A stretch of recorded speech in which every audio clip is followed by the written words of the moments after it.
어서 오세요. 예. 네. 시작해 볼까요? 네. 예. 이제 이런 문제들이 쭉 지적이 됐잖아요. 그죠? 국가가 소멸한다. 네. 경제가 저성장으로 빠져들어간다. 네. 경제 활동 인구가 줄어든다. 고령 인구에 대한 부양이 어려워지고 국가 재정이 파탄이 된다. 네. 군병력이 부족해서 안보의 위기다. 뭐 이런 얘기들을 해요. 네. 근데 이제 우리가 대책이라고 하는 거는 우리가 문제를 해결할 수 있는 능력이 있을 때 대책이잖아요. 그래서 네. 인구 감소에 대해서는 단기 대책은 없다. 이민 외에는 없다. 이런 걸 지난 시간에 말씀을 드렸고요. 네. 장기적으로는 어쨌든 다음 세대가 희망을 갖는 사회가 되면 인구가 늘어날지도 모르겠다. 먼저 이런 예상을 하고 조금 인구 저출산의 경향이 안정화되는 나라들은 좀 있지만 네. 그것들을 성공한 나라는 잘 없다 하는 거고요. 경제 활동 인구가 감소해서 경제 성장이 저성장으로 가는 걸 어떻게 할 거냐 하는 거는 경제 활동 인구를 늘리는 방법이 얼마든지 있고 네. 1인당 그 생산성을 증가시키는 방법이 있다. 그게 이제 오늘 주 얘기할 거고요. 네. 군자원 감소는 하나는 우리하고 북한하고 우리가 인구가 2배잖아요, 거의. 네. 근데 인구 증가율에 별 차이가 없어요. 북한도 1% 미만으로 20년간의 인구 증가율이 안 올라가고 있거든요. 네. 예, 그래서 우리만의 문제는 아니니까 북한이 이 군사력을 더 많이 가질 수 있는 여력이 별로 네. 없다는 거고요.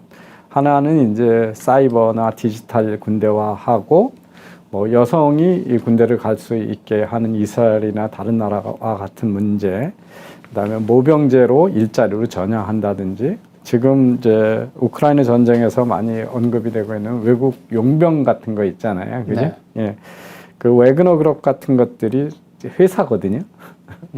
이렇게 전쟁을 모집해서 전쟁을 하고 돈을 버는 회사예요. 네. 그래서 이제 용병제도도 있고 대안은 여러 가지가 있다. 그다음에 이제 고령화의 복지 문제를 어떻게 할 거냐 하는 것들은 우선 이민을 받아들이면 고령화 문제에 대한 이제 해결책이 좀 된다 하는 거 미국 얘기를 많이 했고요. 가장 근본적으로 되는 거는 은퇴 나이를 상향 조절을 하는 거예요. 건강이 허락되는 사람들 덜 일 많이 하고. 네. 그다음에 이제 연금 개혁을 하는 거고 여러 가지 대안들이 있습니다. 근데 이제 제가 오늘도 이 그림을 보여드리는데 이게 인구 1000명당 출생하는 아동이 몇 명이냐 하는 거고 이제 저게 한국인데 사실은 우리 수준으로 다른 선진국들이 이미 다 그 수준에 오래전에 갔거든요. 우리보다 네. 먼저. 여기 보시면 뭐 이런 여기 뒤에 나라들이라는 미국, 영국, 뭐 리투아니아, 저쪽에 프랑스 다 우리보다 지금의 출산율로 일찍 우리보다 몇십 년 전에 먼저 갔던 거고 그래서 우리나라만 기울기가 급격하지 않은 나라들은 또 좀 있어요, 그죠? 예, 근데 이제 그거는 우리가 경제 성장과 여건 신장을 급격히 그렇죠. 했기 때문에 저게 저렇게 네. 되는 거고 아시아가 특별히 더 이제 급격히 낮아지는 유럽에 네. 비해서 낮아지는 이유는 몇 가지 지난 시간에 말씀을 드렸잖아요. 근데 자꾸 아직도 출산율을 높이는 정책이 있다고 주장하는 분들이 꽤 많아요. 근데 한번 가만히 생각해 보세요. 인구가 감소하지 않고 우리가 소멸로 안 가려면 여성 한 명당 2.1명을 낳아야 되잖아요. 네. 그거는 모든 가임기의 여성이 다 애를 낳을 때 얘기거든요. 네. 근데 지금 우리나라 지금 30대가 어떻게 됐냐면 비혼율이 벌써 30%를 넘었어요. 그렇죠. 네. 그리고 일부 조사에서는 결혼을 고려하고 있다가 45%밖에 안 나와요. 이거 55%는 할 수도 있지만 안 할 의향이 높은 상태예요. 그러면 70%가 결혼을 해서 다 애를 낳는다고 치면 70%가 전체 여성의 2.1 출산율을 하려면 결혼을 하는 여성은 3명 이상 낳아야 돼요. 지금 저출산, 인구를 늘리는 방법이 있고 인구 감소를 중단시킬 수 있는 방법이 있다고 생각하시는 분들이 자기 딸이나 손녀한테 결혼해서 3명 이상 나라 얘기를 할 수 있을까요? 그런 방법이 있다고 믿으세요? 없는 거잖아요. 그죠? 그러니까 30-40% 결혼하는 사람을 다 결혼하게 만들어서 2.1명 이상 낳게 만들든지 지금 결혼하는 추세, 비혼율을 감안하면 결혼하는 여성들이 3명 이상 낳아야 되거든요. 예, 그러니까 지금 단기적으로는 누구도 그거 현실적인 솔루션이 아니잖아요. 그죠? 네. 예, 그러니까, 그 저출산 대책이 인구를 출산율을 높여서 바꿀 수 있는 방법은 현실적으로 단기적으로 없다라고 하는 걸 인정하는 수밖에 없다. 그리고 이제 이 문제가 젊은 세대의 문제로 자꾸 몰고 가시는 것들이 큰 착각이에요. 제 세대가 베이비부머 세대인데 다 2명만 낳았거든요. 3명 낳은 친구 거의 없어요. 네. 제 대학 동기 중엔 1명 있어요. 그 우리나라의 거대 기업의 네네. 상속자거든요. 그래서 3명 낳은 친구가 하나 있어요. 네. 그러니까 이미 지금 60대 은퇴하는 베이비부머 세대가 저지른 일이에요. 이미 2.1 미만으로 저지른 거잖아요. 네네. 그러니까 제가 결혼해서 애를 낳은 게 30년을 넘은 전이잖아요. 그러니까 네. 제가 전에도 했지만 84년에 이미 2.1이 무너졌다. 그러니까 40년 전에 저지른 일이거든요. 예. 그런데 그게 자꾸 요즘 세대, 다음 세대의 문제로 몰고 가는 것도 옳지 않죠. 이미 그거는 지금의 거의 노년, 은퇴를 앞둔 세대가 저지른 일이에요. 네. 그죠? 예. 그래서 40여 년 된 일이고, 현실적으로 생각해 봐도 결혼하는 여성들한테 3명 이상 나라고 할 수 있는 사회는 없다. 그래서 그렇죠. 이제 이 문제가 단기적인 해결책이 없다. 제가 이제 지난 시간에도 인구 밀도가 높은 그 나라하고 아닌 사회하고의 그 스트레스나 생애 그 네. 삶의 질의 정도가 많이 다르다고 그랬잖아요. 이게 이제 그 대표적인 게 주거 환경이거든요. 이게 보면 이게 이제 이 짙은 색이요 단독 주택이고 옅은 색이 이 집단 주거예요. 네. 아파트 연립 주택 이거죠. 그죠? 네. 예. 그러면 지금 이게 이제 2019년 자료인데요. 보시면 이 아일랜드 같으면 93%가 다 단독주택이에요. 그죠? 그 다음에 영국도 85%가 단독주택이고 아파트는 15%밖에 안 되죠. 크로에시아도 80%고요. 그래서 이렇게 제일 낮은 나라가 스페인인데 30% 좀 넘어요. 저 네. 끝에. 근데 이제 그 우리나라는 어떠냐 보면 여기 보시면 2018년에 단독주택이 22%밖에 안 돼요. 지금 이제 20%라는 거죠. 그러니까 우린 다 집단주택에 살아요. 그죠? 예, 그러니까 땅을 밟아볼 일도 없고, 애들이 놀 수 있는 놀이터도 없고, 뒷뜰도 없는 거죠. 그죠?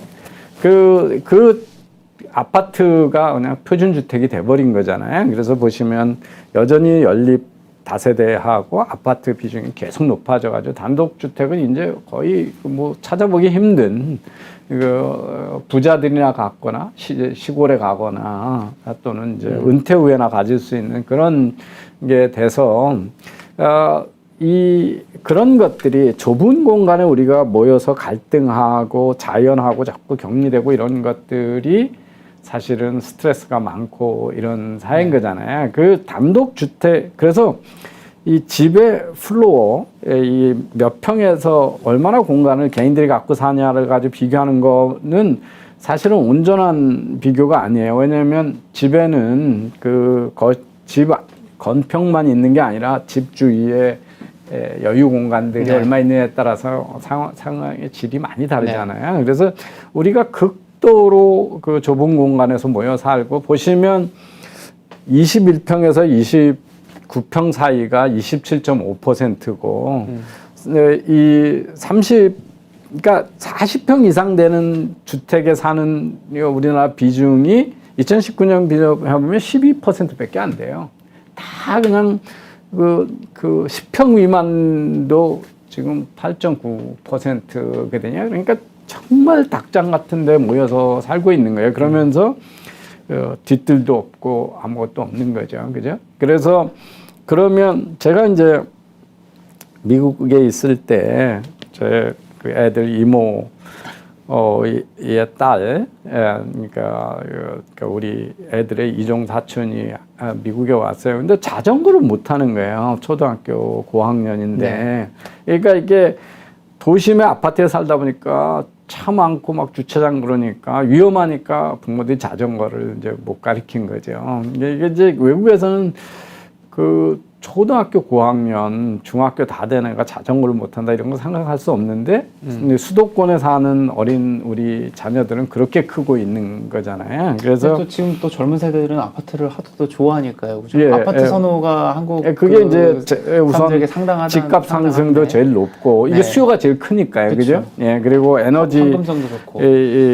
에너지 네. 사용도 효율적이고 관리도 덜 들고 그런 거예요. 그래서 근데 이제 이게 보면 이 도시화의 정도에 따라 정신병이 얼마나 늘어나나 이런 것들이 이제 인구가 밀집된 지역에 살면 이 정신질환이 늘어나고 이런 것들은 네. 잘 알려져 있거든요.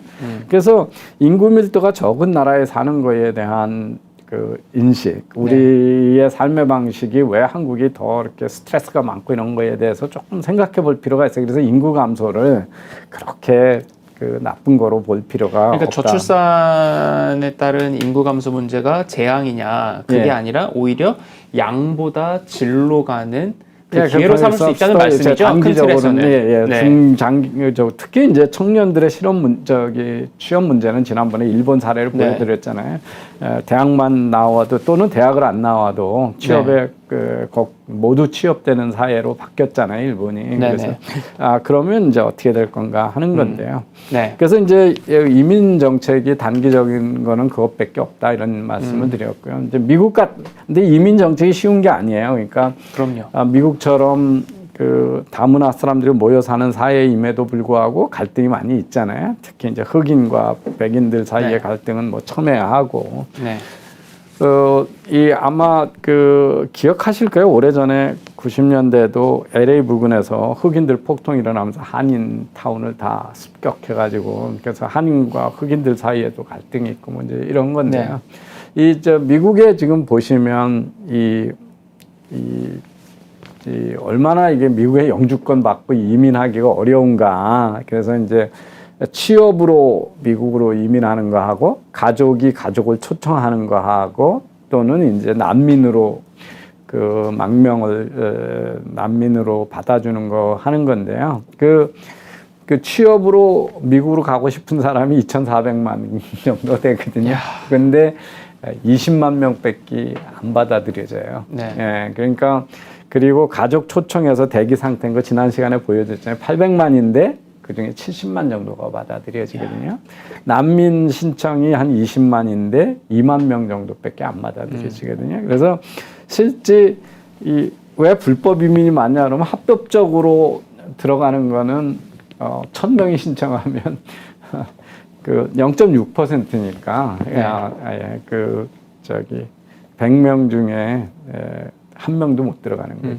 예, 그래서 99.6%가 못 들어가는 거거든요. 네. 근데 이제 미국은 이거 개방하면 금방 키울 수 있죠, 그죠? 그렇죠. 그런데 이제 우리는 과연 이렇게 받아들일 준비가 돼 있냐 이런 문제는 네. 있어요. 그래서 이제 지난 시간에 얘기했던 이민 정책은 단기적으로는 유일한 인구 대책이다. 네.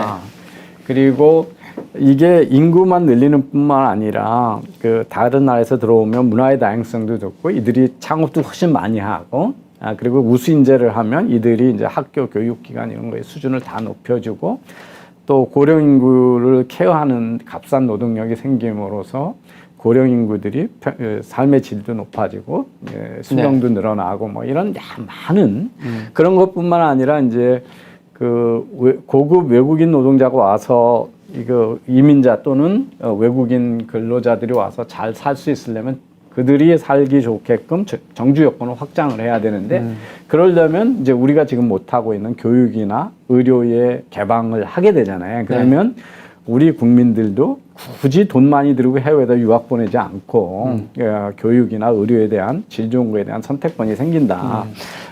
그러고요. 그런데 이제 이 다원화된 사회의 갈등 관리를 할 수 있는 사회가 돼야 되거든요. 그리고 숨이 턱 막히는. 예, 그리고 이제 과연 뭐 전 세계에서 우수한 인재들이 그 가장 그 많이 올 수 있는 나라를 하는 거가 우리가 원한다고 오는 게 아니다. 왜냐면 우리보다 더 좋은 교육과나 취업 기회를 가지고 미국, 일본, 뭐 유럽이 다 받아들이려고 그러니까 이것도 그렇죠. 경쟁. 선택받는 거니까요. 예, 네. 경쟁이잖아요, 그죠? 예, 그래서 제일 성공적으로 이민을 보낸 나라로 인도를 꼽거든요. 네. 인도 사람들의 지금 1,800만 정도가 해외에서 이민자로 있고 미국의 IT 분야의 빅5 중에 세 개 회사, 마이크로소프트, 구글 하고 다른 하나 뭐죠? 세 개가 다 인도인이 CEO잖아요. 네. 그죠? 예. 그러니까 IT 빅 자이언트 5개 중에 3개가 인도인이 빅 자이언트거든요. 그래서 이제 인도가 중국에 비해서 훨씬 성공적이에요, 이민이. 그래서 그러니까 그들이 한 해에 인도로 보내는 송금이 얼마냐면 한 120조 정도 돼요. 120조 원 정도가 돼요. 그래서 그리고 그들이 인도를 지금 끌어올리는데 중요한 역할을 하거든요. 네. 근데 이제 그게 영어가 되고, 그죠? 그리고 영국 식민지 오래 하면서 서양 문화에 대한 인식이 있고, 뭐 네. 이러면서 이제 그렇게 되죠. 그래서,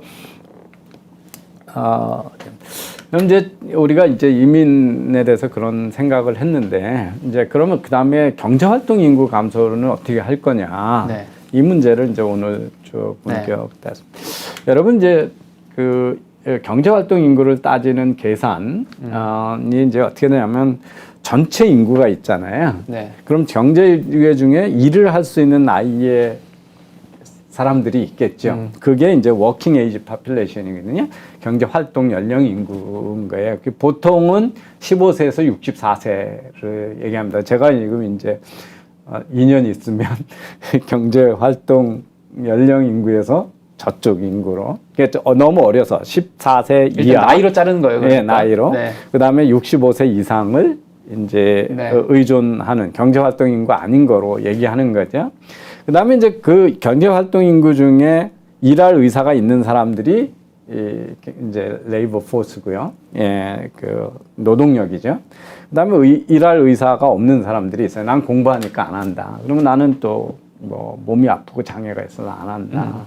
나는 전업주부로 만족한다 그러면 네네. 이제 레이버 포스에 들어가지 않는 거죠. 네네. 예, 그래서 이 들어간 사람 중에 고용돼 있고 고용 안 돼 있는 게 있죠. 그래서 이제 우리가 하나는 첫 번째 기준은 전체 인구 중에 이 일할 수 있는 나이대의 인구가 얼마나 있느냐. 이게 이제 중요한 척도죠. 두 번째는 일할 수 있는 사람 중에 얼마나 많은 사람들이 일을 하려고 하냐. 그게 이제 경제 참여율이거든요. 그 다음에 이제 실업률은 일을 할 의사 있는 중에 실제 고용된 사람이 얼마냐 이런 걸 가지고 얘기를 하거든요. 네. 근데 이제 이렇게 워킹 에이지 파퓰레이션을 우리가 잘라서 얘기하는 게 이런 거예요. 만약에 인구가 100명 중에 60명이 일을 하고 있는데 애가 10명 더 태어났다.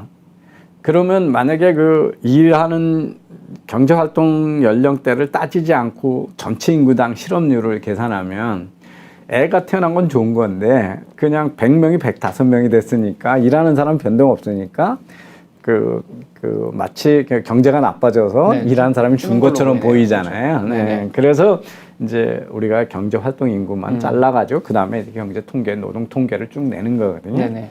근데 이제 최종적으로 이걸 늘리는 거잖아요. 그죠?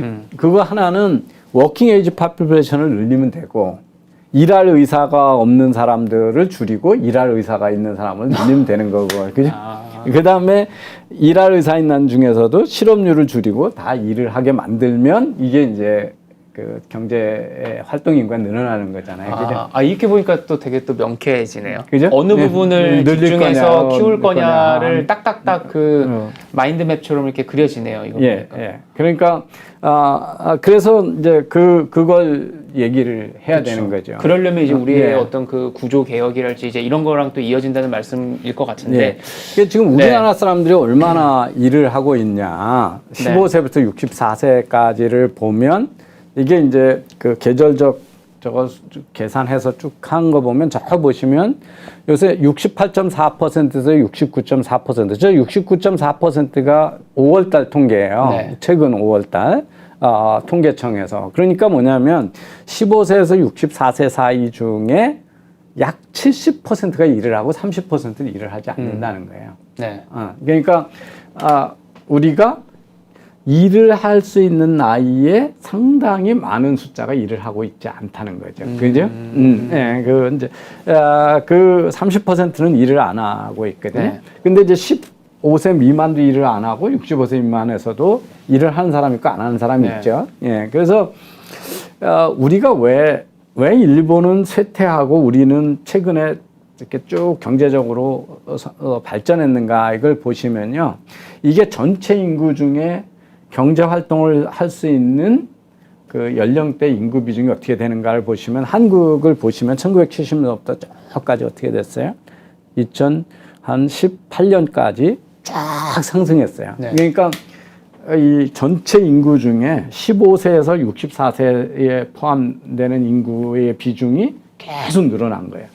그러니까 일할 수 있는 연령대, 생산을 할 수 있는 연령대가 계속 늘어나니까 우리는 경제가 계속 발전했죠. 근데 일본이 지금 어떻게 되냐 보면 이게 일본인데 90년대부터 계속 떨어지잖아요. 그죠? 그렇죠. 그러니까 일본은 전체 인구 중에서 일할 수 있는 연령대 인구가 줄어들었으니까 우리는 인구 보너스를 누리고 있었고 이미 일본은 90년대부터 인구 페널티를 지금 받고 있었던 거예요. 그죠? 엄청난 차이가 있었네요. 엄청난 그래프의 차이죠. 근데 이제 불행히도 우리가 2016년부터 우리도 줄고 시작됐네요. 있다는 이제 시작이 된 거죠. 그러니까 90년대 시작, 일본이 90년에 시작을 했다면 우리가 2016년에 시작했으니까 26년, 한 30년의 격차가 있는 거예요. 인구 구성의 변화가.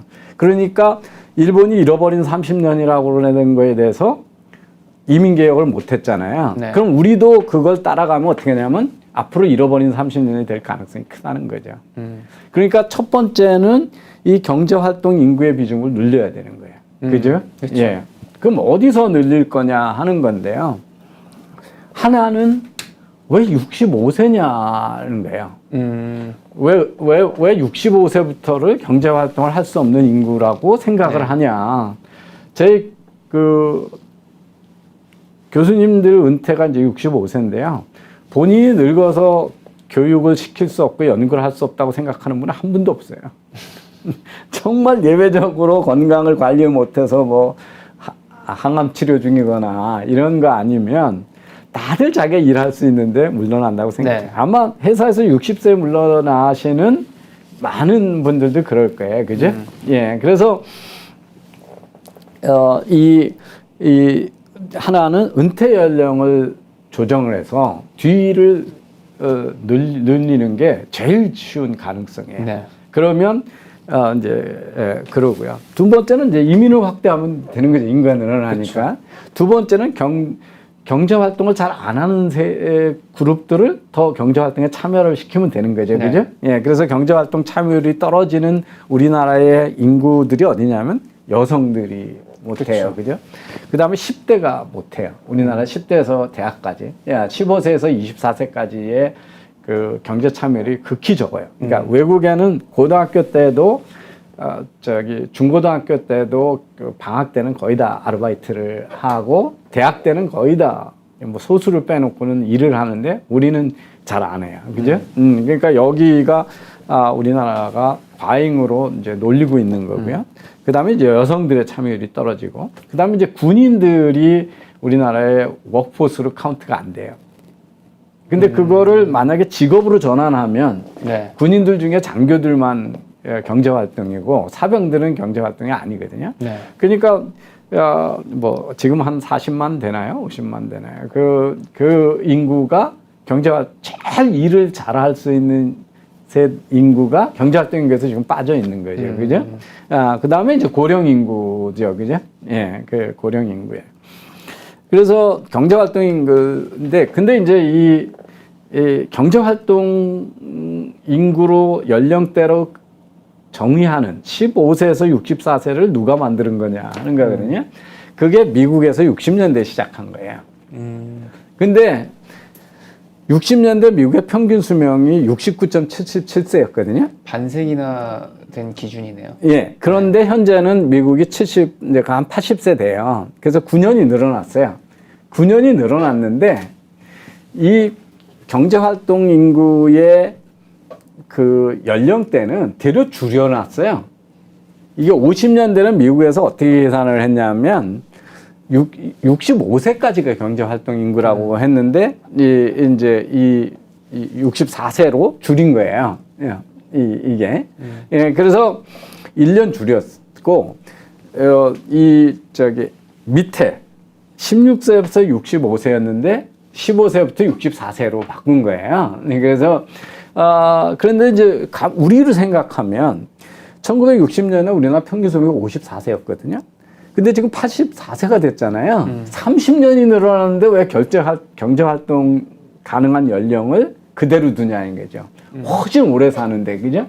그래서 어느 나라나 많은 나라들이 고령화 문제나 그 노동력 부족 문제들을 지금 은퇴 연령을 상향 조절을 하고 있어요. 그러니까 저출산 고령화의 직격탄을 맞은 일본도 그렇고 이제 한국도 그렇고 결국에는 생산 인력을 늘리는 건데 예. 그 충격을 줄이려면 예. 근데 그게 가능한 게 고령자나 여성 위주로 경제활동 그 참여율을 높여야 된다라는 말씀인 거잖아요. 근데 제일 쉬운 방법이 그리고 가능한 방법이 은퇴 나이를 뒤로 미루는 거예요. 한마디로 정년 연장 영영 연장을 하는 거예요. 그러면 왜 건강한데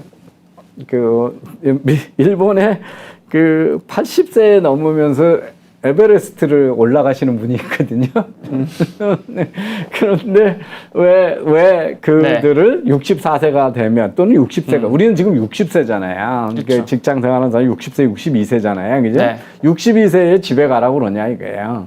그리고 인구가 모자르는데. 그래서 이 은퇴 연령 상향 조정하나 또는 경제활동 연령 인구의 정의를 바꾸자. 64세로 하지 말자 하는 거예요. 또는 이제 유연한 은퇴 제도를 만들어서 원하는 사람은 더 하게 하자는 거고요. 그러니까 기업들한테도 필요하면 다 일괄적으로 62세에 다 내쫓지 못하게 기업이 원하면 자기가 필요한 인력을 재고용할 수 있게 연장하게 해주자 하는 거고요. 이거는 다른 나라에서 되게 전 세계적으로 적용하기 쉽지 않은 건데요. 은퇴해서 자기가 저축한 연금이나 재산으로 은퇴 자금으로 충분히 먹고 살 수 있는 사람만 은퇴를 하게 하자는 거예요. 그러면 뭐냐면 건강한데 은퇴 자금을 마련 못했으면 은퇴하지 말라는 거예요. 사회다 빚을 전가하지 말라는 거예요. 이게 이제 민테스트 리타이먼트 에이지라고 이러고 있는 나라가 있어요? 제한이에요. 이게 이제 은퇴 연령을 조정하는데 이렇게 해야 된다. 무조건 뒤로 이제 똑같이 늘리자는 방법이 있고 사람에 따라서 플렉서블하게 늘리자는 방법이 있고 아니면 아예 정의를 바꾸자는 후자로 갈수록 어려워지는 거네요. 예, 그다음에 이거는 그런데 제일 문제가 연기금 고갈이잖아요. 그죠? 그러니까 준비가 안 돼서 사회적으로 사회보장으로 다른 사람한테 신세를 지고 살려고 하는 사람들을 줄이면 되지 않냐. 그러니까 자기가 축적해놓은 재산으로 자기가 은퇴 후에 살 수 있는 사람은 은퇴를 하게 하고 그렇지 않은 사람은 계속 일을 하게 만들자. 이게 이제 민테스티드 리타이먼트. 그래서 사회적으로 안정적으로 최소한 살 수 있는 거에 재산이 있는지를 축적됐는지를 보고 그 테스트에 농가하는 사람한테만 리타이어를 시키자. 이런 제안들이 있어요. 근데 이제 이게 되게 잔혹해 보이긴 하지만 이제 워낙 심각한 거예요. 고령인구가 망가지고 기금이 모자르니까. 그러니까 남한테 우리가 지금 이게 세금으로 불입하지 않은 사람들을 부양하려고 그러니까 다음 세대한테 전가되는 거잖아요. 그죠? 그렇죠. 근데 다음 세대는 계속 줄이니까 이런 이제 제한들이 이루어지고 있어요. 그래서 어떻게 조정을 하고 있는지를 한번 보시면요. 우리는 지금 62세인데요. 박근혜 대통령 때 55세 이거를 60세, 62세로 바꿨잖아요. 그래서 현재 이미 독일은 65세예요. 전체가. 문재인 정부에서도 하려고 했잖아요. 그러니까 우리보다 3년에서 5년 일을 더 하는 거예요. 근데 이게 31년까지 67세로 계속 점진적으로 올라가요. 그러니까, 지금 보면 우리보다 7년 일을 더 하는 거죠. 근데, 우리보다 오래전부터 산업화 성공해서, 고용이 안정돼 있고 축적된 돈이 많은 나라임에인데도 불구하고 우리보다 5년에서 7년 이상 일을 더 하겠다는 거잖아요. 그러니까 우리는 이거 너무 늦은 거예요. 지금 추세로 보면 빨리 바꿔야 되는 거죠. 그죠? 네. 그래서 연금 개혁을 해가지고 연금액을 조절하는 건 무지 어려워요. 근데 우리나라 사람들, 노인들 다 일하고 싶어 하잖아요. 이건 저항이 적은 거예요. 그죠? 근데 이제 청년들 실업률이 이제 문제가 되는데, 유예가 정년을 연장하면 신입사원 안 뽑는다 이거잖아요. 근데 이제 젊은 애들이 반감이 크죠. 예, 근데 청년 숫자가 급격히 줄어들면 네. 이 압력이 줄어드는 거잖아요. 근데 이제 그 상태가 왔으니까 이게 네. 가능. 이탈리아는 이미 95년부터 해가지고 현재 남자가 66세, 여자가 63세로 올라가 있어요. 그죠? 그 2026년에 독일과 똑같이 67세가 되고요. 일본도 2000년부터 상향해서 65세인데 2025년 67세예요. 그리고 미국이 현재 66세인데 이게 이제 미국은 민간 기업에 대해서는 아무런 규제가 없는데 소셜 시큐리티나 연금 타먹을 거 기준으로 이제 이런 얘기를 하거든요. 네. 근데 여기도 2027년이 가면 다 67세로 올리거든요. 네. 그러니까 그러면 우리가 지금 한 세대가 100만 명이 베이비 부모가 100만 명이잖아요. 그러니까 그걸 만약에 지금 60세인데 67세로 올린다 그러면 무려 700만 명이 그 7, 800만 명, 적어도 500만 명 이상이 경제활동 인구로 분류가 되는 거예요. 아니 문재인 정부 때도 이제 정년 연장을 하려고 했었는데 당시에 이제 제 주변 뭐 또래들도 그렇고 뭐 커뮤니티에 이제 있는 친구들 그 젊은 2030들도 그렇고 반응이 뭐냐면 저 586들이 자기들 전년 연장에서 계속 헤쳐먹으려고 이렇게 정년 준다라고 하는 그래서 반감이 이걸 상당한 거예요. 한꺼번에 왜 이런 나라들이 그러니까 저기 박근혜 대통령 때 큰 실수가 뭐였냐면 아직 청년 취업이 어려운 상황인데 그 55세에서 60세로 1년 만에 2년 만에 확 올려버린 거예요. 그러니까 실제적으로 청년 실업률이 확 올라갔어요. 그러니까 근데 독일만 하더라도 65세에서 67세까지 2년 더 늦추는 거가 31년까지의 그거 계획이라고 그래서 하니까 상당히 점진적이네요. 어떤 나라도 그렇게 하지 않아요. 대개는 반년씩 늘리거나 1년씩 늘리는데 그 텀을 5년, 10년 이렇게 두고 점진적으로 올리거든요. 그래야 그게 현명한 거잖아요. 그죠? 네. 그래서 그 박근혜 대통령 때 그 노사정위원회에서 합의하고 이 만들었던 그 제도가 엄청나게 그 과격했던 방법이거든요. 그러니까 청년들이 반발이 커지는 거죠. 그죠? 그래서 우리가 이게 늦은 거예요. 왜냐하면 고령화의 전진 속도는 훨씬 빠른데 지금 은퇴를 남의 나라에 비해서 너무 일찍 하는 거예요. 네. 그죠? 예. 그래서 이 문제는 시국히 하고 또 이거는 그러면 우리가 그 경제활동 인구의 감소 문제를 상당히 완화할 수 있는 쉬운 솔루션이죠. 네. 그죠? 예, 비교적. 그래서 우리나라가 이제 그 경제 참여율을 보면 일을 할 수 있는 나이에서 얼마나 많은 사람이 일을 하고 있냐 하는 거가 이제 이게 OECD 통계를 가지고 지난 2020년 걸 보면 우리보다 경제 참여율이 나쁜 나라는요, 제대로 된 나라가 없어요. 터키, 멕시코, 이탈리아, 코스타리카, 칠레잖아요. 그 다음에 한국이 제일 낮아요. 아니 가뜩이나 경제 참여율 낮은 나라에서 저출산 때문에 그 생산 인구가 더 준다는 거네요. 그러니까. 예. 그러니까 그래서 이제 우리나라가 예. 높일 수 있는 게 많죠. 지금 보시면 제일 높은 스웨덴 같은 거 89.3%거든요. 우리가 76%니까 13%가 늘 수가 있잖아요. 우리가 네. 이렇게 경제 활동 인구에 지금 15세에서 64세 사이에 경제 활동 우리 노동력이 한 2,100만 정도 되거든요.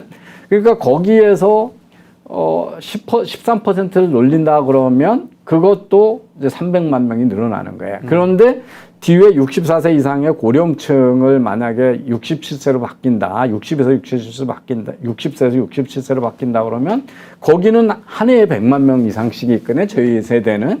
예, 그러니까 그렇게 따지면 1,000만 명 이상의 인력이 늘어나는 거죠. 그래서 어떻게 우리나라가 OECD 평균, 이 뭐 아주 확 까먹는 터키까지 포함해서도 2% 이상 낮거든요. 네. 예, 지금 경제 활동인과. 근데 이제 제일 큰 차이가 어느 거냐면 그 고소득국가의 15세에서 24세, 그러니까 고등학교, 대학 요 연령의 우리나라의 경제 참여율이 29%밖에 안 되고요. 그 다른 나라는 45%예요. 와, 차이가 크네요. 차이가 엄청 크죠. 네. 그러니까 다 대학 가려고 들고 이게 이제 첫 번째 이유예요. 그죠? 네. 그래서 직업 학교 가는 인원이 너무 적어요. 그죠? 네. 그래서 이걸 바꾸려면 이제 그 중고등학교 때 아르바이트 하는 것들을 적극 권장하는 사회가 돼야 돼요. 거기서 사실은 사회적 경험을 많이 해야 나중에 세상을 빨리 알게 되고 노동의 가치도 알고 돈의 가치도 알고 이렇게 되잖아요. 그래서 대학교 때까지 부모 등골 파먹는 거에 대해서 너무 자연스럽게 생각하는 사회거든요, 우리가. 그 다음에 그 지나친 대학 진학률을 바꿔야 돼요. 그러려면 이제 그 직업 전문 학교 간 사람들이 제대로 대접받아야 되잖아요. 그래서 이제 마이스터고 같은 것들의 진학률 높이고 취업률 높인 게 그 MB 정부에서 되게 적극적으로 추진했었어요. 네. 근데 이제 제가 누누이 강조하는 게 그거를 자꾸 중소기업 지원 정책으로 써요.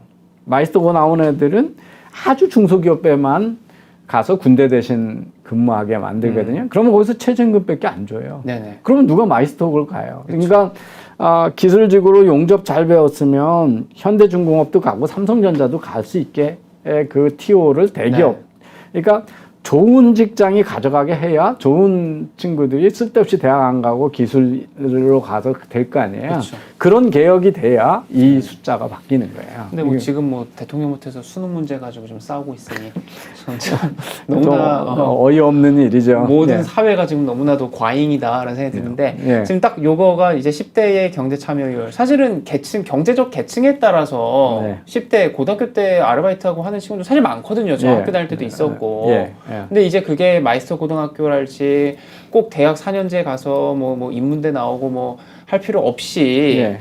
이제 그런 것들 열어줘야 된다는 말씀이고 대학의 학위가 중요한 사회니까 누구보드한테도 대학을 가지 말라 소리는 할 수가 없어요. 그쵸. 그런데 꼭 그때 가야 되는 거예요. 취업을 잘해서 돈을 잘 벌면서 야간으로 할 수도 있고 온난으로도 요즘 얼마나 많이 해요, 그죠? 그쵸. 예, 그래서 그런 개방적. 제가 한때 화를 낸 게 이화여자대학교에서 그 직장 다니고 있는 사람들한테 별도 틔워주고 그 학위 받게 해줬더니 학생에서 밤대 해가지고 막는 거 이런 거잖아요.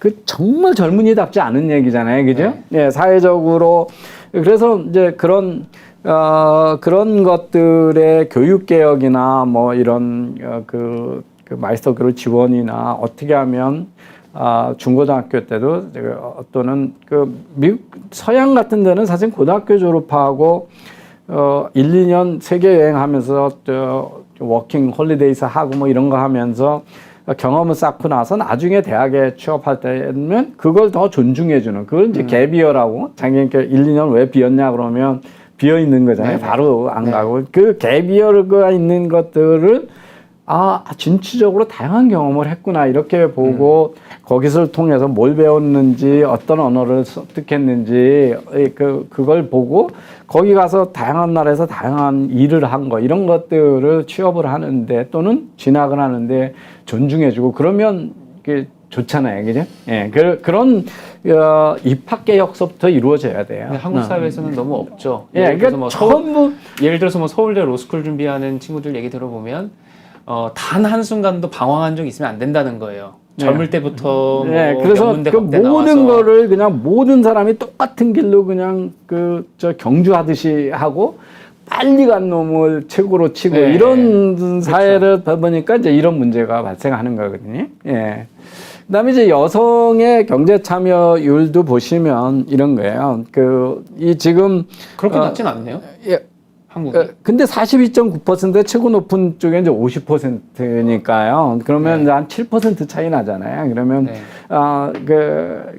한국도 많이 올라간 거예요. 네네. 네, 많이 올라가고 이게 많이 올라가니까 저출산이 급격히 일어난 거잖아요. 그렇죠. 예, 보시면 뭐 90년대에서부터 우리나라가 OECD 평균보다 올라가는 속도가 훨씬 가파르잖아요. 그래도 여전히 여기가 지금 낮다는 거예요. 네, 예, 그래서 우리가 상당히 낮은 나라에 속해요. 예, 차이가 크진 않은데. 예. 그래서 이제 우리가 이제 고령화 문제를 지금 보면 우리가 고령화율이 아직 낮은 나라거든요. 네. 예, 지금 OECD 평균보다 낮잖아요. 65세 이상의 인구가 16.6%인데, 그래서 이제 우리보다 뭐 젊은 나이에 있는 나라가 선진국 중에는 뭐 거의 이게 뭐 이스라엘 이런 데가 이제 상당히 애를 많이 낳으니까 낮고 이민 많이 받아든 나이가 있죠. 그런데 이제 지금 보시면 일본은 벌써 아마 거의 30%잖아요. 우리의 2배예요. 그죠? 예. 그리고 이탈리아, 핀란드, 그리스, 독일 이런 나라들이 다 20% 넘었잖아요. 그죠? 그래서 이제 이 20%가 넘으면 이게 초고령 사회 얘기를 하거든요. 그래서 고령 인구 많이 늘어난다고 바로 나라 망하는 거 아니에요. 자꾸 나라 망하는 것처럼들 얘기를 해요. 이런 나라들은 다 유럽의 선진국들은 우리보다 일찍 초고령 사회로 들어간 사회예요. 워낙 이제 언론에서 예. 이 동네에 타가소가 없어지고 그 자리에 양로원이 들어왔다 이런 식으로 계속 이제 막 기사를 네, 쏟아내니까 그래서 지금 나라 지금 망할 현재 것처럼 우리는 상당히 젊은 나라예요. 근데 이제 앞으로 네, 젊은 나라. 고령화율이 낮은 건 젊은 나라잖아요. 그죠? 네. 네, 그래서 전체 인구 중에 경제활동 인구 대비, 그러니까 일을 하는 사람 대비, 그러니까 전체 인구 중에 그 65세 이상이 몇 %나 보나 경제활동 연령 15세에서 64세 사이에 네. 인구에 비해서 고령 인구가 얼마나 되냐를 보면 이제 경제활동 인구에서 보면 거의 우리가 지금 30% 정도 되는 거지만 그것도 보시면 아래쪽에 속하잖아요. 그죠? 그러니까 일본은 벌써 60%가 됐거든요. 한번 속도 한번 내볼까요? 55%. 우리가 오늘 생산성 부분 직전까지는 해야 될 것 같아가지고 예, 그래서 중요한 이슈가 많이 남아 있습니다. 지금. 예, 그래서 이제 75년 가면 우리가 제일 높아진다는 거고, 네네. 이제 지금 올라가는 속도가 높아진다는 것 때문에 그렇지만 다른 나라 다 올라가요, 그죠? 네네. 예, 급격히 올라가요.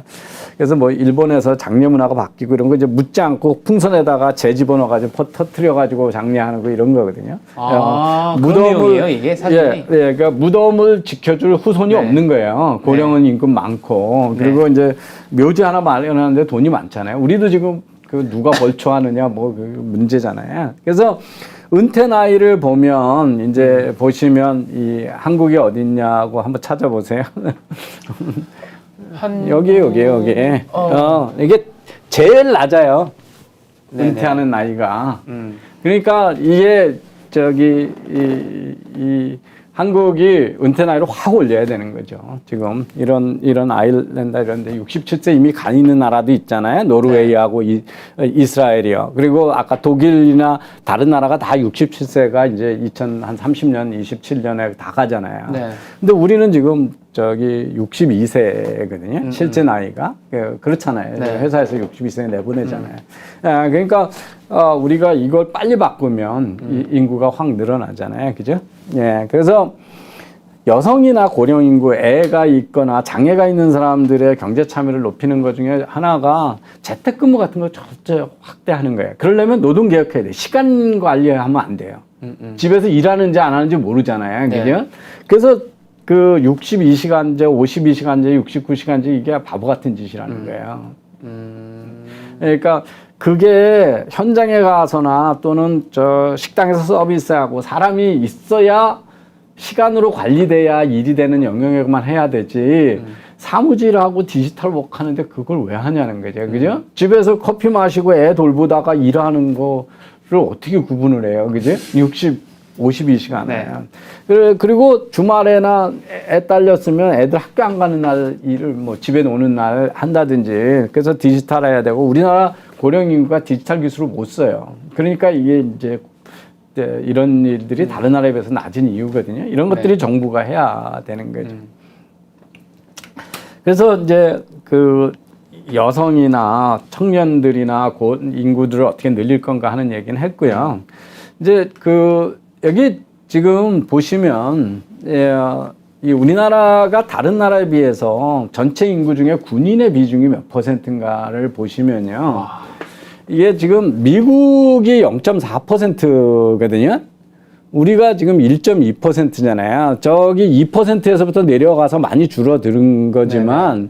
다른 나라하고 한번 보세요. 이게 한국이고 그러니까요. 이게 러시아고요. 이게 프랑스, 미국이에요. 그다음에 이게 이제 다른 유럽 국가들, 일본이나 이런 네. 나라들 다 0.2%잖아요. 그러니까 일본에 비하면 우리가 6배로 군인의 비중이 높은 거예요. 인구 중에. 그래서 우리가 군인이 너무 네. 많은 나라예요. 그리고 이게 경제 인구가 아니라는 데 문제가 있어요. 그죠? 네. 예. 일본의 저 군인은 다 월급 받는 자위대 직업군이잖아요. 그쵸. 그러니까 저게 다 경제 인구예요. 다른 나라에서는 모병제를 하는 나라는. 미국도 저게 경제 인구예요. 프랑스도 경제 인구예요.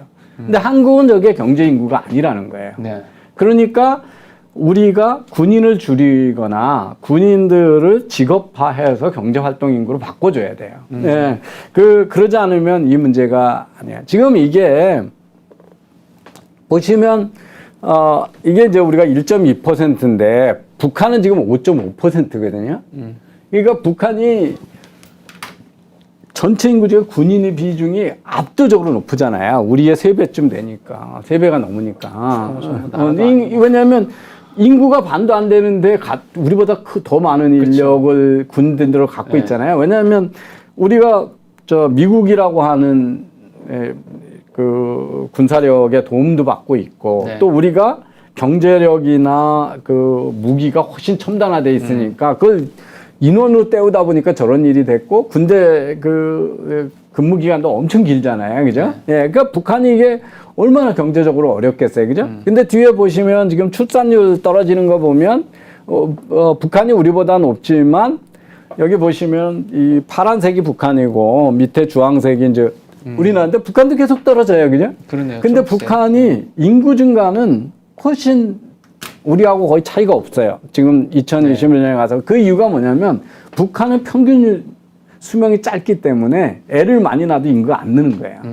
이 고령 인구는 없는 거게 되겠죠. 네. 그래서 북한이 인구를 늘릴 방법이 없어요. 그러니까 거의 같이 줄어들기 때문에 네. 이게 우리가 북한이 계속 지금 군인을 유지할 수가 없다는 거죠. 그래서 이걸 너무 지나치게 군사의 이게 안보의 위기다. 이렇게끔 지금 몰고 갈 필요가 없다는 거죠. 네. 그죠? 예. 그래서, 왜 북한이 그렇게 비대칭 전략무기에다가 핵무기에다 몰입을 하냐는 게 보면 전통적인 군사력으로는 도저히 감당이 안 된다라고 판단하기 때문에 그런 거잖아요. 정리를 하면은 저출산 고령화에 따른 이 생산 인력이 줄는 문제에 대해서 정년 연장, 그다음에 여성의 경제 참여율, 그다음에 10대부터의, 그다음에 20대 초중반까지의 그런 경제 참여율 등등을 최대한 이제 높일 수 있게끔 어떤 경제 교육 개혁 같은 거 필요하고 또 이 부분에서는 특히나 또 국방 개혁도 그것과 연동돼 가지고 우리가 손을 봐야 된다. 근데 하나하나가 워낙 거대한 기득권들이 뒤에 있어가지고 사실 국방개혁이라고 하는 것도 바로 군 출신들, 이 군인들이 또 하나의 사실 또 그게 좀 있잖아요. 거기 장군들이 그쵸. 반대하는 장군들. 거예요. 왜냐하면 네. 졸병이 많아야 권위가 서고 더 예산도 많이 받고 그러는 거잖아요. 병들만 없애고 해야 되는 건데 그거 거기부터 밑에가 줄이면 위에도 네. 줄여야 되잖아요. 그러니까 네. 자꾸 안 된다는 얘기를 해요. 근데 우리가 얼마나 전체 인구 중에 군인의 비중이 높은 나라인가 그걸 보시면 네. 이제 알 수가 있잖아요. 그래서 뭐 수급의 방법이 있는 거죠. 여군을 확대한다든지 그 DMZ를 드론이나 로봇이 감시 많이 하고 센서 잔뜩 달게 하는 방법도 있는 거고요. 왜 용병은 쓰면 안 돼요? 그죠? 예, 그 다음에 이제 모병제를 전환해서 직업군인화 하면 훨씬 프로페셔널하게. 지금 늘 장교들이 하는 문제나, 군대 갔다 오신 분이 하는 얘기가 18개월에 무슨 전투력이 생기냐는 거잖아요. 그죠? 우리 때는 4년 했는데, 3년을 했는데, 북한군 내려오면 총이나 쏠 줄 알겠냐 이런 거잖아요. 근데 지금 선거 공약으로 선거 때마다 계속 줄이는 거잖아요. 그죠? 근데 실질적으로 전투력이 확보됐는지에 대해서는 우리 전쟁을 안 해봤으니까 테스트 네. 못하는 거죠. 그러면 모병제에서 직업군인을 하면 20년 이렇게 할 거 아니에요, 군인으로, 그죠? 네. 그러면 훨씬 전투력이 높아질 거잖아요. 그래서 그 북한이 우리의 전력에 매칭해서 계속 가는 방법이 우리가 더 불리하냐? 그렇지 않다. 인구 증가가 거의 같기 때문에 북한보다 우리의 인구가 거의 2배이기 때문에 네. 그래서 이걸 가지고 자꾸 하는 거는 기득권 때문에 그렇다는 거죠. 저는 그 지난 대선에 어떻게 해서 보수 국힘당이 이겼냐. 저는 한 3가지를 꼽아봐요. 하나는 문재인 정부의 부동산 정책 실패가 수도권 민심을 뒤집었다. 그렇죠. 이게 아주 결정적이에요. 30대한테도 그랬어요. 네. 네. 두 번째는 대장동 사건이 운이 좋게 터져줬다. 음. 그게 그 민주당의 도덕적 우위, 그러니까 보수는 부패하고 뭐 이런 거에 대한 그러니까 적어도 이재명의 흠결하고 대장동 사건이 결정적으로 이게 부동산 실패하고 맞물리는 사건이잖아요, 그죠? 예, 그럼으로써 지지를 저지하게 했다는 거고요. 세 번째가 논란이 되는 건데요. 20대 남성의 그 보수당 지지예요. 이게 보시면요. 다른 세대하고 아주 극도로 달라요. 보시면 20대 남자의 60% 가까이가 윤석열을 지지하고요. 36%를 이재명을 지지했어요. 근데 여자는 거꾸로 이게 거의 대칭이잖아요. 그렇죠. 그래서 이렇게 하고 나면 남녀가 인구가 비슷하니까 20대에서 윤석열 대통령이 거의 진 게 없어요. 그죠? 예. 이걸 가지고 남자들만 지지를 해왔기 때문에 젠더 문제를 갈라치기 한 거가 실패한 정책이라고 그러면서 이준석 전 대표를 공격하는 사람들이 많아요. 아니 개표 방송 날부터 국민의힘 패널들이 이대녀 20대 여성들의 지지는 끌어내지 못했다 이렇게 실패했다면서 개표 방송 날부터 예, 까더라고요. 근데 이제 보시면 30대 보면 이게 남녀 차이가 없잖아요. 그죠? 예. 그리고 우리나라의 저 보수권이 잘 모르는 게 40대에서 본 이제 압도적으로 60%가 남녀가 다 지지하고 여기도 남녀 차이가 없어요. 30%에서 40%가 윤석열 지지예요. 이 50대에서 졌다는 것도 잘 이해를 못해요. 50대에서 50에서 55%고 40%잖아요. 그죠? 그래서 40, 50대에서 완전 까먹은 거를 60대에서 뒤집은 거예요. 그죠? 60대 이상에서. 그런데 이게 이전 선거에서 어땠나 보세요. 바로 그 직전 선거에서. 2012년 선거에서 20대 남녀가 네. 다 압도적으로 문재인 지지예요. 그렇죠. 그 다음에 19년에서도 여기 보시면 압도적으로 문재인 지지예요. 17년은 말할 것도 없죠, 그죠? 예, 17년에서 대선이었으니까. 그러니까 저기서 0.7% 차이를 메꾸고도 어마어마한 변화가 있었던 거예요. 20대에서 그렇죠. 저거를. 그러니까 보수당이 20대 남자를 자기 쪽으로 끌어온 거가 가장 중요한 승리예요. 그러니까 아슬아슬하게 이겼다라고 하는 것도 결국에는 그 이대남들이 사실 있기 때문에 가능한 거예요. 간신이라도 그러니까 이겼던 거예요. 저거를 과거처럼 60%가 다 남녀 상관없이 이재명을 지지했다면 그건 완패예요, 완패. 뭐 볼 것도 없죠. 완패. 네, 이 세 가지를 인정하지 않으면 네. 이 세 가지를 인정하지 않으면 그래서 제가 보수권이 이 문제를 과연 지금 다음 총선에서 20대 남자의 저 지지율을 20대 여자를 끌어오는 단기적인 방법은 없을 거예요. 더 매력적으로 했는지는 전 잘 모르겠어요. 근데 저 20대 남자의 지지, 완전히 대칭적인 지지를 유지하느냐 못하냐에 따라서 그렇죠. 다음 내년에 총선 결과가 완전히 좌우된다고 보면 돼요. 근데 이제 대선 이후에는 아까 보여주셨던 거가 좀 많이 좀 희석이 좀 됐죠. 돌아선 이대남들도 사실 많고. 그래서 이제 불안한 거죠, 그죠? 다른 데 비해서 저기가 엄청난 스윙을 했던 거거든요. 네. 예. 그래서 근데 이제 어디서 여기 보시면요. 20대하고 남성과 여성이 중요하다고 대선 때 얘기했던 것 중에 경제성장 일자리 다 비슷해요. 부동산 문제 다 비슷해요. 여기서 이제 점수를 문재인 정부가 이른 거죠. 그죠? 근데 복지 정책에서 여성이 훨씬 지지가 커요. 좌파적인 거죠. 근데 여기에요, 여기. 20대 남자가 왜 넘어왔냐고 보면 여성은 우리나라가 여성이 차별을 받고 있다고 생각하고 그렇죠. 남성 20세 남자는 그간 페미니즘 때문에 남성이 역차별 받고 있다고 생각하는 거예요. 그렇죠. 그러니까 저 여성 지지하는 쪽 놈들은 내가 지지 못하는 거예요. 나를 역차별하고 있다는 거니까. 아니 그러니까 이제 대선 이전에 황승현 경희대 사회학과 교수가 주도해서 한 그 설문조사 같은 것들이 있어서 그거 예. 당시에 제 방송도 같이 이제 하고 그때 이제 이현주 의원도 패널로도 한번 오기도 하고 어쨌든 그 교수 그 황 교수 갖고 이제 저희가 시리즈로 해서 분석 기사도 쓰고 했었어요. 그 여론조사. 근데 딱 나온 게 교수님께서 보여주신 거랑 똑같이 40대 50대만 하더라도 남녀가 정치 지향이나 이런 거에서 거의 같은 분면의 점이 찍혀가지고 근데 이대남 이대녀는 완전 상극인 거예요. 예. 좌우로 나뉘다시피 나뉘어요. 그러니까 근데 이게 그 황승 교수 얘기가 밥상에서 정치 얘기를 40대 남녀는 할 수 있는데 20대는 못 한다는 거예요. 못하죠. 이 정도 수준이면. 예. 그래서 친기업 성향도 남성들 이대남들은 친기업 성향인데 여성들은 좀 그게 좀 상당히 희석돼서 나오고 그리고 말씀하신 대로 성평등이나 차별 이런 거에서 또 이렇게 다르게 나오고 예, 그래서 여자는 자기가 차별받는다고 생각하고 20대 남자는 우리가 역차별받고 있다고 생각을 하는 네. 거예요. 근데 20대 남자가 역차별받는 걸 뭐라고 생각하세요? 어디서 역차별받는다고 생각하세요? 한숨도 나왔는데 제일 큰 문제가 군대예요. 그렇죠. 그죠? 네. 예, 군대. 그리고 군대가 있는 동안에 그 딜레이 때문에 일자리 시장에서도 역차별 받는다는 거죠. 그쵸. 그죠? 나는 희생당한다는 네. 거죠. 그래서 이 모병제가 그리고 연애와 결혼할 때의 부담은 그 과거처럼 네, 남성이 상당히 많이 지고 짊어지고 있고 그리고 소득에 따라서 연애와 결혼의 기회를 갖는 게 이 남자들끼리 간에 확확 나뉘니까 남자들끼리 간에 또 그 서열을 나누고 하는 게 또 거의 놀이하는 수준으로 막 저렇게 게임 점수 매기듯이 하는 게 또 있고 그러니까 예. 점점 결혼이 어려워지는 거거든요. 예, 그 지난번에 이제 네. 상승원 얘기하면서 했잖아요. 이어지죠, 그래서 다.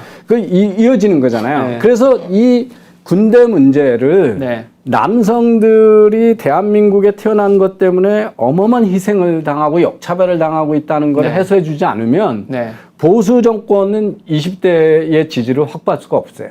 네. 그래서 그 여성가족부 해체 이런 것들이 결정적인 계기가 됐던 거예요. 그때 윤 대통령 지지율이 연초 1월에 곤두박질 치다가 한 줄 공약 나오면서 여가부 폐지 이런 거 하면서 확 반등하기 시작했죠. 예, 그래서 저는 요 단기간에 이렇게 2대 남들을 끌어왔던 그 전략 있잖아요. 네.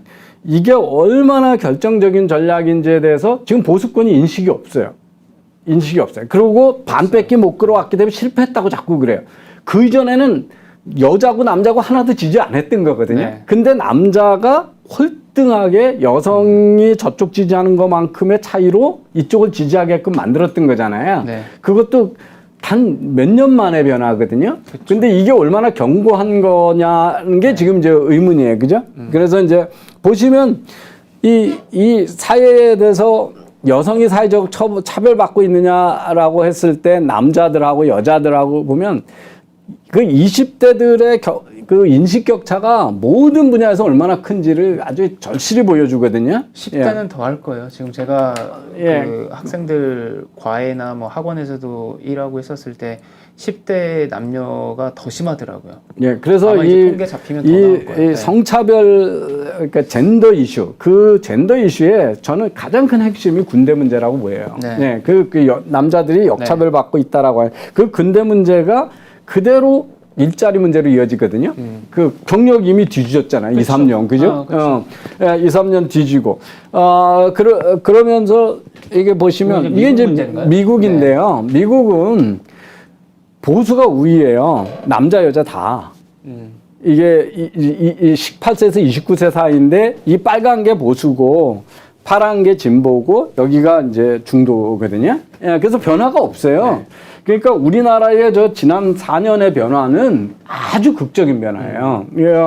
그 극적인 변화하고 물론 이제 젠더 이슈가 있어요. 남자 여자하고 인식의 차이가 큰 것들이 뭐 어보션이라든지 네. LGBT 이슈라든지 미투 같은 것들의 지지가 남자가 50인데 여자는 72% 뭐 이렇게 해서 여기도 있는데 그렇지만 그렇게 그 남녀의 젠더 대결 영상으로 안 나타나거든요. 예, 근데 우리는 지금 극명하게 나타나고 그렇죠. 있어요. 그래서 저는 앞으로 대선이고 총선이고 보수권이 이 문제를 해결하지 못하면 절대 이길 수 없어요. 옛날로 돌려가지고 20대 남자들이 저 여성하고 비슷하게 민주당을 지지하는 순간 영원히 기회가 없어요. 한동안은. 그렇죠. 네. 가뜩이나 아니 그리고 보수가 왜 이런 거에 대해서 이해가 안 되냐면 아직도 자기들이 주류인 줄 알아요. 과거 그 주류였던 그 역사적 시절을 떠올리면서 근데 완전 지금 주류 비주류는 이제 다 바뀌고 그쪽 넘어간 건데 그런 이대남이랄지 이런 그 지지 세력까지도 다 놓쳐버리면은 집권이든지 뭐든지 뭐 이거는 뭐 영구히 이제 멀어지는 거죠. 이제 미국도 남자 여자들이 가사 노동을 하는데 차이가 있다. 네. 근데 이제 이 젊은 녀석 이제 젊은 세대일수록 가사 참여가 더 높다. 이제 이런 데이터인데요. 보면 안에 장식 실내 장식하는 거라든지 애들 돌보는 거는 미국도 남자들은 10%밖에 참여 안 해요. 그런데 이제 차 관리하는 거라든지 저 뒷뜰 관리하고 이거는 남자들이 다 하잖아요. 그래서 가사에서도 이제 남녀의 저거 차이는 있는데 여기서 보여주는 게 제일 짙은 색이 저 젊은 세대거든요. 네. 그래서 젊은 세대가 그 위에 앞 세대보다 참여율이 전체적으로 높아요. 그죠? 예. 그래서 남자들이 우리나라는 이 압력이 훨씬 더 큰 거예요, 이제. 그래서 남자들이 가사 노동을 아버지는 안 했는데 나는 많이 하게 하면서 아버지가 졌던 것처럼 집안을 꾸는데 집 사고 차 사는 건 나한테 다 버리는 하라고 그러고 그러면서 군대는 갔다 오라고 그러고 그런 거거든요. 그러니까 진짜 우리나라 보면은 제일 찐 페미니스트들이 586 좌파 아저씨들이잖아요. 그러니까 이제 1시간이 넘어서 네. 생산성 대책 오늘 다 못하고 다음 그러니까 시간에 생산 참여 인구가 늘리는 방법을 이제 말씀을 오늘 드렸고 다음번에는 생산성. 한 사람이 일을 하면서 돈을 어떻게 많이 벌게 할 거냐에 대한 이슈가 경제 성장을 안 낮추는 거잖아요, 그죠? 예, 그래서 그 이야기를 하겠습니다. 그러니까 기회일 수 있다. 그리고 그런 계기로 삼을 수 있다. 충분히 그럴 수 있다라고 하는 거를 그러면서 정말 이 선진화를 할 수가 있다. 이제 이런 말씀들을 예, 오늘의 핵심은 주시는 건데 오늘 핵심은 우리나라에는 가동되지 않고 있는 경제를 참여할 수 있는 연령 중에 일을 안 하는 사람 비중이 다른 나라보다 어떻게 많다. 그거를 끌어올리면 그 노동력 부족 감소의 문제는 상당 부분 완화할 수 있다. 그러네요. 충격을 상당히 완화할 수 있다. 예. 그리고 그게 사람을 행복하게 만들어요. 네. 그러니까 아까 군인을 억지로 끌려가는 거하고 내가 원해서 돈 벌러 가는 거하고 내가 일하고 싶은데 나이 62세 됐으니까 건강했는데도 60세니까 집에 가라는 거하고 회사가 원하고 내가 원하면 일을 더 이르게 해주는 게 노인들의 그 삶에 대한 만족도를 얼마나 높이겠어요.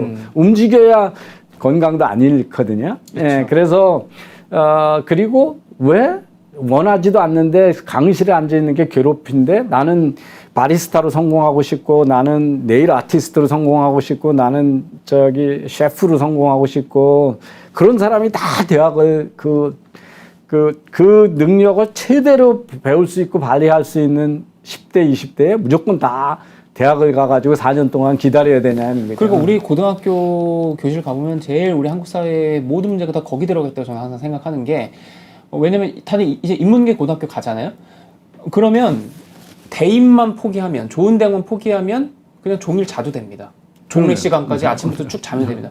대부분 열의 9은 들러리 서주는 거예요. 결국에는 수능에서. 그러니까 그 수능 문제 가지고 뭐 고득점짜리를 뭐 빼라 줄이라 갖고 모든 사회가 달려서 싸는 거 보면 저는 와 이거 너무나도 이거 과하다라는 생각을 오늘도 사실 하고 있는데 근데 진짜로 그 고등학생들이 왜 아침부터 그 저녁 다 돼서까지 공부 잘하고 좋은 대학교 가겠다고 하는 그 몇 명을 위해서 다 들러리가 돼가지고 20명, 20몇 명이 저렇게 시간을 허비하는 거 이거 너무나 낭비인 거예요. 제가 한국이 왜 아이돌 걸그룹이 세계를 제패하고 LPGA 선수 가서 우승자가 많이 나오냐 그 얘기할 때 그들이 스파르타 훈련 받는 게 교실에 앉아 있는 것보다 행복하기 때문에 수용을 해서 그렇다는 거예요. 그러니까 다른 나라에서는 학교가 그렇게 괴롭지가 않아요. 그렇죠. 근데 너 그냥 새벽서부터 끝까지 밤도 모르고 계속 골프만 치고 춤추고 노래하는 거 배우라 그러면 미국 애들이나 유럽 애들은 견디지 못해요.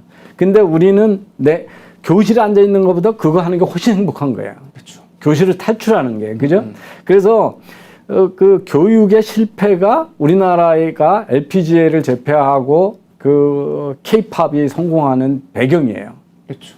예. 그러니까 진짜 시간이 돈인데 예. 저 젊은 10대 후반 친구들이 대입 포기한 상황에서 다 사실 들러리 서주는 거거든요. 그리고 좋은 대학교 가겠다고 하는 자기 친구들. 자존감을 완전히 짓밟히잖아요. 그쵸. 공부 못한다는 이유로 너는 스카이대학 못 가고 인서울대학 못 가고 너는 그런 거잖아요. 그죠? 대학도 못 가고 뭐 이런 거잖아요. 그래서 그냥 완전히 짓밟고 있는 거잖아요. 그래도 대입 위주로 다 짜맞춰져 있으니까 공교육에 있는 학교 교사들도 아무래도 좋은 대학 가려고 하는 친구들부터 봐주게 되고 그러니까 진짜 방치돼 버리는 거거든요. 그러니까 공부 안 하는. 우리나라 공교육은 교육은 포기한 지 오래됐어요. 그쵸. 그냥 수능 평가하고 뭐 추천서 써주는 거지. 다 학원에서 공부한다고 생각하지 학교에서 배운다고 생각 안 해요. 진도도 다 다르고. 네네. 그래서 교육은 황폐화된 지 오래됐어요. 저는 그 지문 내에서 내라 이런 거가 그게 어떻게 경계선이 되지요? 그죠? 그렇죠. 예. 네. 독해력을 교과서에 있는 지문만 써라? 저는 윤 대통령의 화내고 분노하는 거에 대한 교육자로서 이해가 안 되는 일이었어요. 그러니까 저는 그 고등학교 3학년 교실에서 태반이 자는데 그런 친구들을 위해서 대통령이 이렇게 분노하면서 했으면 좋겠어요. 예. 제 개인적으로는 이제 그런 그 대통령에 대한 바람을 갖고 있는데 이 수능 문제에 특히 꽂힌 거는 또 거기서 또 내려다보는 또 어떤 또 그 시야가 있겠죠. 뭐 이렇게 생각하려고 저는 하고 있습니다. 근데 어쨌든 이 생산 참여 인구부터 해서 이 모든 이 저출산 문제나 이런 게 또 고3 수험생 교실에 가보면 또 우리가 알 수 있다. 이 사회 모든 문제가 다 거기 들어가 있다라는 걸로 일단 오늘 마무리를 하겠습니다. 그래서 이제 다음 시간에는 뭐 고령자든 여성이든 뭐 10대 후반부터의 생산 참여 인구든 일단 생산성을 이 사회가 높인다면 전체 인구 양은 줄어도 결국에는 질로 갈 수가 있다라는 거로 일단은 여러분께서 기대를 해주시면 될 것 같습니다. 네, 그래서 그 생산성을 높이는 방법하고 소위 연금 고갈 사태, 연금 개혁을 어떻게 해야 되는지에 대한 이야기를 하도록 하겠습니다. 알겠습니다. 네, 오늘 방송 감사합니다. 예. 네.